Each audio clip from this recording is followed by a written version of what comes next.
Coucou ma belle! Je suis trop contente de te retrouver dans cette nouvelle vidéo. Aujourd'hui, je vais filmer un book série film review. De base, je voulais faire juste un book review, mais étant donné que je lis pas beaucoup en ce moment, je me suis dit autant faire les trois. C'est vrai que ça fait un petit bout de temps que j'ai pas filmé, c'est parce que je travaille, j'ai pas beaucoup de jours de repos, donc mes jours de repos, j'en profite pour dormir. Donc voilà, c'est pour ça que ma vidéo sort vraiment en retard, mais j'espère qu'elle te plaira tout autant et je te fais des gros bisous.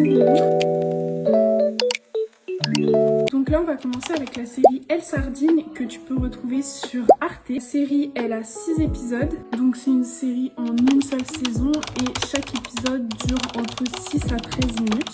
La série elle parle d'une jeune femme qui s'appelle Zouzou, qui est algérienne. Elle est ingénieure biomaritime, elle a 30 ans et en fait elle est toujours célibataire et elle vit chez ses parents. En fait l'histoire et le dilemme dans cette histoire c'est que Zouzou, elle a une petite sœur qui se marie. Elle doit partir en expédition pour découvrir où sont les sardines. Et le départ, c'est le lendemain des noces de sa sœur. Et c'est pas hyper sympa par rapport à sa famille. Donc c'est pour ça qu'elle appréhende beaucoup. En fait, cette expédition, c'est la course à la sardine. Et en fait, c'est pour découvrir pourquoi les sardines, elles ont disparu des mers algériennes. Donc forcément, comme la série se passe en Algérie, c'est en arabe. Évidemment, il y a la traduction en dessous. Et en fait, je trouve que ça montre bien la famille, les disputes, aussi peut-être un peu les clichés. Quand je parle des clichés, je parle par rapport aux familles racisées en général. Parce que la série, elle est très orientée sur le fait que Zouzou ait 30 ans, elle est célibataire, elle n'a pas d'enfant, elle n'a pas encore fondé de famille, elle s'est pas mariée. Et je trouve que c'est, entre guillemets, très cliché, mais en même temps très dans la réalité. Et ça, j'ai beaucoup aimé comment ils ont rendu une réalité qui, pour beaucoup de séries et films, sont faits en cliché, une chose normale. Donc moi, j'ai mis une note de 5 sur 5. C'est vrai que je suis assez sympa pour les notes. Il y a plein de petits dessins qui sont dans les épisodes. J'ai vraiment trouvé les petits dessins vraiment à l'intérieur trop mignons. Ça fait une sorte de micro-résumé sur ce qui se passe ou sur les sentiments de Zouzou et je trouve que c'est trop beau. Les acteurs ils sont vraiment tous doués, genre j'aime trop comment ils jouent et tout. C'est naturel, vraiment on dirait vraiment une vraie famille quoi.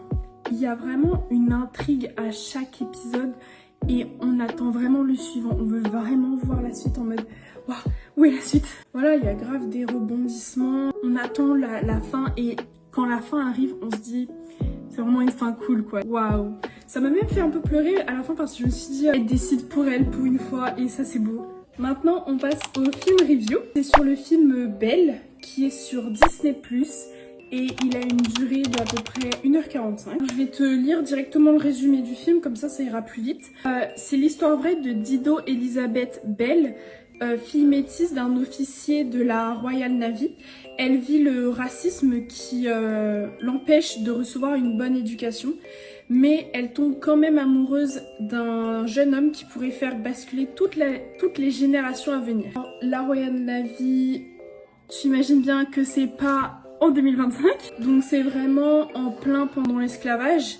Ça parle d'un des moments décisifs par rapport à son abolition d'ailleurs. Ce moment c'est l'affaire Zong. Si tu sais pas ce que c'est en fait pendant cette période-là, un bateau qui a dû entre guillemets se débarrasser de sa cargaison. Donc la cargaison en question, après j'utilise les termes du film, mais c'était les esclaves. Et en fait le prétexte c'était que il n'y avait pas assez d'eau pour que les esclaves et l'équipage puissent survivre. Donc l'équipage a jeté les esclaves à la mer. Une grosse polémique par rapport au fait que est-ce qu'ils ont voulu jeter les esclaves pour recevoir de l'argent, parce qu'ils auraient pu s'arrêter à des ports, ou est-ce qu'il n'y avait vraiment aucun port autour et donc ils étaient dans la nécessité de jeter les esclaves. Et du coup on voit que Dido elle est très courageuse, elle désespère pas malgré toute la tension qu'il y a autour d'elle par rapport à cette histoire. Elle vit une forte crise identitaire entre ce qu'elle est, donc métisse, et ce qu'elle est riche. Parce que en fait dans l'histoire on découvre que Dido elle est riche parce que étant donné que son père fait partie de la Royal Navy, malheureusement pour elle, il est mort et en fait, elle lui a légué toute sa fortune. Donc Dido est riche, mais elle est métisse dans un monde où les noirs et les métis sont mal vus parce qu'ils sont considérés comme esclaves. Dans un monde où aussi l'homme qui s'occupe d'elle, c'est le juge qui gère l'affaire du Zong. Donc ça fait beaucoup à gérer pour elle au moment où elle est censée découvrir le monde, où elle voit sa cousine qui est censée se marier et qui cherche des prétendants. Et elle qui, du coup, de son côté, essaye aussi de trouver un prétendant. Tout ça fait que elle est en grosse crise identitaire et qu'elle sait pas quoi faire, quoi penser, quoi dire. En fait, elle le sait déjà, mais elle comprend encore plus que l'argent ne fait pas tout et que la race comptera toujours. Alors, moi j'ai mis une note de 5 sur 5 parce que vraiment j'ai adoré ce film. Il y a 0 personnage oublié, c'est-à-dire qu'à partir du moment où on voit un personnage, bon évidemment si c'est des personnages vraiment tertiaires, voire quaternaires, on n'en parle pas, mais les personnages secondaires, certains tertiaires, certains, on les oublie pas, on les voit toujours revenir et on voit une histoire en fait par rapport à eux. Moi, c'est vraiment une leçon de courage que de réussir à se mettre entre guillemets sa famille à dos pour montrer que en fait la liberté c'est le plus important. Et ce film c'est un Enemy to Lovers, c'est de la romance. Est-ce qu'on doute de moi comme ça? Jamais, évidemment que j'allais regarder quand même un film de romance. Et en fait c'est vraiment un Enemy to Lover à la Jane Austen. Genre vraiment, la façon dans laquelle c'est décrit, ça m'a tellement fait penser à Jane Austen, j'étais en mode waouh. Maintenant, je vais présenter un livre, c'est un jeudi saveur chocolat de Michiko Aoyama. Et ce livre m'a fait pleurer, voilà. Non, en fait, ce livre, il n'est pas triste, mais c'est les événements qui font que ça m'a fait... C'est vraiment... comment le livre est tourné qui m'a fait pleurer. En fait, c'est l'histoire de plusieurs personnes qui ont en commun le café Marble, c'est-à-dire que elles ont plus ou moins un lien avec ce café. Par exemple, le premier chapitre, ça parle d'un garçon qui travaille au café Marble, justement, qui est serveur. Et en fait, il est amoureux d'une fille qui vient tous les jours, ou tous les jeudis. Je crois que c'est qu'elle vient tous les jeudis, voilà, c'est ça. Elle vient tous les jeudis et elle commande toujours un chocolat chaud. Et du coup, il est tombé amoureux d'elle au fil du temps. Après, dans le second chapitre, ça parle d'une mère qui n'est pas au foyer, justement, et qui doit s'occuper de son fils, alors que de base, c'est son mari qui s'en occupe. Et le lien entre le premier et le second chapitre, c'est qu'en fait, dans le premier chapitre, on entend parler de la dame du second chapitre. En gros, la dame, elle est en train de lire un livre dans le café et elle fait tomber des affaires. En fait, c'est tout ce qu'on sait sur elle. Et c'est après, dans le second chapitre, qu'on comprend pourquoi elle a fait tomber ses livres, qu'est-ce qui se passe. Et donc, en fait, ça fait toujours ça. Dans le chapitre qu'on lit, on en apprend sur une autre personne. Et cette autre personne, c'est le chapitre prochain. Par exemple, je dis un truc au pif, mais on va rencontrer un gars dans un des chapitres qui va tomber sur une fille, ou peut-être pas forcément lui parler, mais qui va avoir une interaction visuelle avec cette autre fille. Et du coup, on va en apprendre sur la vie de cette fille dans l'autre chapitre. Et du coup, en fait, ça fait une boucle. Et c'est pour ça que j'ai pleuré, parce qu'en fait, c'est la boucle en elle-même qui est en mode waouh. Donc voilà, je mets clairement un 5 sur 5 sur ce livre, parce que déjà, j'ai pleuré. Et pour me faire pleurer dans un livre, c'est assez compliqué, parce que j'ai quand même des critères d'émotion. Par exemple, le genre de film à me faire pleurer, c'est Le Chant d'Achille. Et quand on connaît l'histoire, tu me diras, c'est logique. Mais là, c'était en fait dans la simplicité des textes, de l'histoire, que ça m'a fait pleurer, parce que je me suis dit, mais la vie, elle est pas si compliquée que ça en fait. Et dans un sens, on peut se retrouver avec certains personnages du livre, parce qu'on se dit, ah ouais, c'est vrai qu'on se complique la vie là-dessus, alors qu'il n'y a pas besoin. Ah ouais, c'est vrai qu'on espère avoir ça, alors qu'on a déjà ça, et on n'a peut-être pas besoin de plus. Et c'est pour ça que j'ai beaucoup aimé ce livre aussi. Donc ouais, je trouve que pour tous ces paramètres, un 5 sur 5 pour ce livre, c'est vraiment suffisant. Genre suffisant, même amplement mérité. Un autre livre de Michiko Aoyama qui, alors tout aussi bien, mais en fait quand on a le système d'un des livres, des 3 que j'ai lu d'elle, c'est toujours le même système. C'est un lundi parfum matcha et c'est pareil, c'est par rapport au café, au même café, sauf que là, c'est pas les mêmes personnages. Et en plus, je crois que lundi parfum matcha, c'est avant jeudi saveur chocolat. Mais je pense qu'on peut les lire, il n'y a pas de sens. Mais je pense que quand même, lundi parfum matcha, il a été écrit avant jeudi saveur chocolat. Et là, j'ai moins accroché.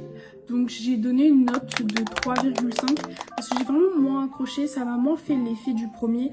Sans doute parce que j'avais déjà le système en place et que mon cerveau s'était déjà habitué. Comme je dis, il me faut un système particulier, il me faut des paramètres particuliers pour que je verse une larme. Et une fois que j'ai vu le système une fois, les paramètres une fois, mon cerveau il est habitué et je me dis ouais, il n'y a plus rien d'incroyable. Mais les histoires étaient tout aussi bien. Parfois ça reprenait des personnages qu'on avait vu vaguement ou auxquels on faisait allusion dans Jeudi saveur chocolat. Donc c'est pour ça que je dis, je sais pas s'il y a vraiment un sens de lecture parce qu'il y a des personnages auxquels on parle dans Lundi parfum matcha en détail et dans Jeudi saveur chocolat on n'en parle que vite fait. Donc voilà, j'ai mis une note de 3,5 parce que tout aussi bien, mais une fois qu'on en a lu un, on sait comment le deuxième va se passer. Alors maintenant, je vais parler encore d'un autre livre qui s'appelle Les Contes des mers du Sud de Jack London. L'édition, c'est Langue pour tous et donc c'est la version française et anglaise. Enfin, il y a la version française et anglaise. En fait, il y a 2 contes dans le même livre. D'ailleurs, en fait, version française et anglaise, c'est donc là, il y a les 2 pages. Là, c'est version française et là, c'est version anglaise. Et en fait, quand tu tournes la page, là, c'est la suite en français et là c'est la suite en anglais. Si on veut choisir de lire que en français, on peut, et si on veut lire que en anglais, on peut aussi. C'est pas compliqué à comprendre. Donc le premier conte du livre, il s'appelle Le Chinois. En gros, c'est l'histoire d'un ouvrier chinois qui travaille dans une plantation à Tahiti et qui par malheur sera exécuté à la place d'un autre. Par contre, vraiment, pour moi, il méritait tellement une autre fin, je suis vraiment dégoûtée. Et c'est pas un spoil, c'est vraiment dit dans le résumé. Il meurt à la fin. Donc c'est pas vraiment un spoil, c'est vraiment dit au début du truc. Et je trouve que c'est vraiment un parfait exemple de pourquoi l'indifférence, et dans ce cas le racisme et la discrimination, en fait c'est une chose grave qu'il faut jamais négliger et qu'il faut jamais prendre avec des pincettes. Et ça, quelle que soit l'époque, que ce soit quand Jack London il a écrit le livre, ou même aujourd'hui maintenant, même si ce sont des situations différentes, la discrimination et le racisme, c'est jamais à prendre avec des pincettes. Ensuite, il y a le deuxième conte. Et le deuxième conte, c'est une autre limonade. Donc le deuxième conte, il s'appelle La maison de Mapui. Donc en fait, Mapui, c'est un homme qui plonge pour attraper des huîtres pour leurs perles. C'est à la même époque à peu près que l'histoire du chinois, enfin l'histoire le chinois. Et il va trouver une énorme perle qu'il va vouloir revendre pour construire sa maison. Et en fait, le truc, c'est que c'est sur une île où ce métier... Donc, comme c'est sur une île, ce métier il est très dangereux parce que à cause des vagues, à cause des ouragans qui sont hyper fréquents, je crois que c'est dans les Caraïbes si je me trompe pas, 2 sur 5. En fait, je sais que ça fait très petit, surtout vu les notes que j'ai données avant, mais l'histoire elle tire en longueur. C'est pas si intéressant, les détails ils sont pas nécessaires. La première partie, elle est plus énervante qu'autre chose. Et en fait, il n'y a que la deuxième partie de l'histoire où c'est intéressant, où tu te dis putain mais qu'est-ce qui va se passer? La première partie, c'est Mapui qui supplie un commandant de navire de lui racheter la perle pour qu'il puisse acheter sa maison. Enfin, la première partie. Ouais, la première partie. La deuxième partie, c'est ce commandant-là qui se fait prendre dans une sorte d'ouragan qui détruit tout sur son passage. Et la troisième partie, la vraie partie intéressante, j'ai mis seconde partie parce que moi vraiment je trouve que c'est une partie pas intéressante et la seconde partie intéressante. Et du coup, la troisième partie, ça parle d'une femme qui s'est retrouvée prise dans l'ouragan et dans la mer et qui a dû survivre toute seule. Et c'est cette partie-là qui était intéressante, c'est-à-dire 3 pages. 3 pages. 3 pages. Sur 100 pages, il n'y en avait que 3 qui étaient intéressantes.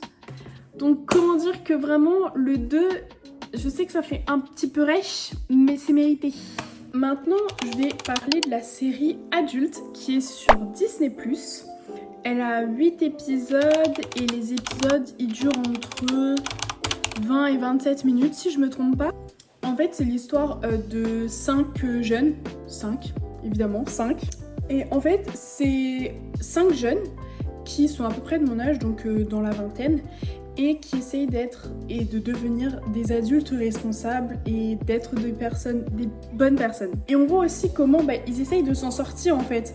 En tant que jeunes, on sait pas comment ça se passe, on sait pas pour les frais médicaux, on sait pas comment avoir une assurance, on sait pas comment préparer un vrai dîner. Et en fait, c'est tellement accurate que, après évidemment qu'il y a des situations où tu te dis mais c'est vraiment une série et ça se voit, mais en même temps tu te dis mais putain, c'est tellement des trucs qui pourraient m'arriver. Genre, comment on fait pour régler ses dettes, comment on fait pour trouver un mec quand on est gay dans notre génération, de comment se remettre d'une rupture, profiter à fond. On s'en branle, de toute façon, on est jeunes. Enfin, je sais pas comment expliquer, mais je trouve que cette série, elle fait vraiment penser à nous. J'ai pas eu l'impression que c'était trop surjoué. J'ai vraiment l'impression en mode d'avoir une discussion avec des potes en fait. Certes dans notre pays, mais c'est vraiment les galères qu'on peut rencontrer en fait quand on est jeune. Et c'est pour ça que j'ai vraiment kiffé cette série. Donc c'est pour ça que je mets un 5 sur 5. Est-ce que c'est étonnant? Non. Et c'est vraiment de la Gen Z fait par des Gen Z. Mais très sérieusement, cette série, elle mérite tellement. Sauf que, évidemment, comme toute série sur des jeunes de mon âge, ils ont que des histoires vraiment loufoques qui se passent. Il n'y a jamais rien qui se passe normalement, ou alors c'est toujours rocambolesque. C'est trop drôle. Surtout que un des producteurs, c'est Nick Kroll, je sais plus. Et en fait, c'est le créateur de Big Mouth. Et aussi le coproducteur ou le producteur et réalisateur de Human Resources. Donc clairement, 2 de mes cartoons préférés parce que Big Mouth, faut voir comment j'ai saigné cette série. Chef Kiss. La saison, elle était pas ouf, mais j'ai kiffé les autres. Ce n'est pas le sujet. Mais voilà, vraiment, cette série, on a vraiment l'impression de discuter avec des potes, en fait. Et pour finir, on a le film Toto-chan, la fille à la fenêtre. J'ai tellement pleuré pour ce film. Ce film, c'est vraiment une pépite sur le gâteau. Une onde de lumière dans la nuit. C'est waouh. C'est un film d'animation. Et les dessins font un peu penser à la princesse Kaguya des studios Ghibli, je sais pas si tu vois. Et en fait, cette histoire, ça se passe un petit peu avant et pendant la Seconde Guerre mondiale. Réflexe, si tu connais les Ghibli, tu vas me dire « Tombeau des Lucioles ». Je pensais aussi, mais non. Non. En gros, ça parle de Toto-chan, du coup, une petite fille qui est hyperactive. Donc, c'est-à-dire qu'elle va déranger tout le temps les cours dans sa classe. Et en fait, la maîtresse, elle va pas réussir à avancer et elle va être énervée. Donc, premier truc qu'on voit, c'est vraiment la maîtresse qui dit à la maman de Toto-chan « Écoutez, madame, c'est plus possible, il faut que vous changiez votre fille d'établissement. » Et donc, la mère, elle panique. Elle se dit « Mais comment on va faire? Où? Quoi? Comment? Pourquoi ?» Jusqu'à ce qu'elle tombe sur l'école Tomoe. Et en fait, il faut savoir que Toto-chan, elle adore les trains, elle veut conduire des trains. Et en fait, dans l'école Tomoe, elle voit un wagon. Et en fait, elle découvre que dans ce wagon, c'est une salle de classe. Et en fait, on comprend que cette école, c'est une école entre guillemets spéciale pour des enfants qui ont des problèmes. Par exemple, on voit une fille qui a un autisme, on voit un garçon qui a une maladie, donc c'est-à-dire que je crois que c'est cette partie-là de son corps, elle est atrophiée. On voit un petit garçon qui est atteint de nanisme. Et du coup, ils sont tous dans cette école, entre guillemets spéciale, mais moi je trouve que c'est juste une école géniale en fait. J'aurais voulu aller dans cette école, mais au lieu de passer leur temps à faire des exercices, de la dictée, des calculs et tout, en fait, ils sortent, ils vont dehors, ils font des aventures, ils découvrent la vie d'une façon différente et de façon autonome et indépendante. Pur exemple, Toto, elle fait tomber son porte-monnaie dans les toilettes. Et en fait, à l'époque, c'était pas des toilettes en mode comme on a chez nous. C'est en mode une fosse. Donc, c'est-à-dire que t'as un trou et en fait, en bas, en dessous du trou, t'as la fosse et du coup, c'est là où il y a les cacas et tout. Voilà. Pas très miam miam. Et elle, par réflexe, elle va se dire ouais, mais il faut que je retrouve mon porte-monnaie, donc je vais le sortir de là. Et le maître, qui est aussi le directeur, au lieu de la gronder en mode mais non, mais qu'est-ce que tu fais, tu vas te salir et tout, il la laisse faire. Il se dit écoute, tu répares ta bêtise et c'est bien. Même si c'est sale, tu fais ce qui est logique pour toi, donc je te laisse faire. Même la mère, elle l'a dit à un moment dans le film, enfin elle le dit que mais il t'a pas grondé. Et genre on se rend compte que ouais, mais non, en fait, pourquoi il l'aurait grondé? C'est logique ce qu'elle fait. Donc voilà, j'ai tellement de choses à dire sur ce film. T'imagines bien la note que je vais donner. 6 sur 5. Non, mais vraiment, ce film, il est tellement bien.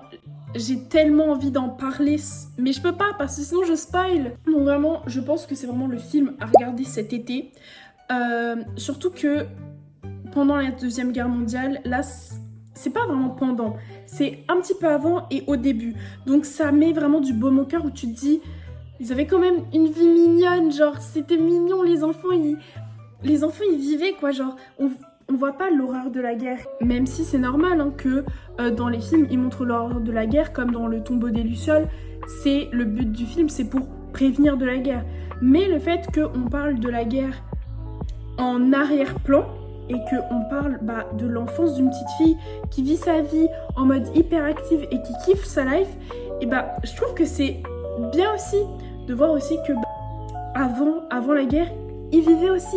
C'était pas juste, le Japon il s'est pas juste découvert à la guerre. Je sais pas comment expliquer ça, mais j'ai l'impression qu'en fait, beaucoup de choses et de médias, de films, de séries s'axent sur la guerre pour créer le Japon. En mode, le Japon, c'était rien avant la guerre. Genre, il y avait la période antique avec les empereurs. Mais une fois que ça, c'est fini, le seul truc où on parle, c'est la guerre. Et du coup, je trouve que avoir un petit peu avant la guerre, où les enfants, ils jouaient, ils riaient, on parlait anglais. Et d'ailleurs, c'est abordé dans le film, le pourquoi du comment. Et je trouve que c'est beau, ça aussi. Donc voilà, un 5 sur 5 encore une fois pour ce film parce qu'il est vraiment mignon et ça rappelle vraiment les dessins de Princesse Kaguya. Donc je pense que c'est aussi pour ça que j'ai bien accroché. Et c'est une histoire vraie d'ailleurs. Toto-chan existe vraiment. J'ai cherché un petit peu sa biographie, j'ai pas tout compris parce que c'est écrit en anglais, mais elle a vraiment existé, son école aussi. Malheureusement, l'école à cause de la guerre, elle a été détruite, mais son histoire est vraie et j'ai trouvé ça encore plus mignon. Et voilà, nous avons fini ce vlog. J'espère que ce vlog t'a plu. C'est vrai que j'ai fait que parler, mais des fois aussi c'est bien de se poser, toi et moi, et de parler, surtout pour parler de films, séries et livres. J'essaierai d'en refaire, ou j'essaierai de faire plus de livres. Un où je ferai sans doute que des livres, un où je ferai que des séries et un que des films. J'ai pas mis tous les films et tous les livres que j'avais lus parce que sinon ça serait vraiment long. Mais vraiment j'en ferai plusieurs je pense. Et ce sera plus en mode épisode 1 du book review par exemple. Donc voilà, dis-moi dans les commentaires si tu penses que mon idée de série, book et film review, justement c'est une bonne idée. Et sur ce, je te fais des gros bisous ma belle. Et surtout reste connectée. Bye bye.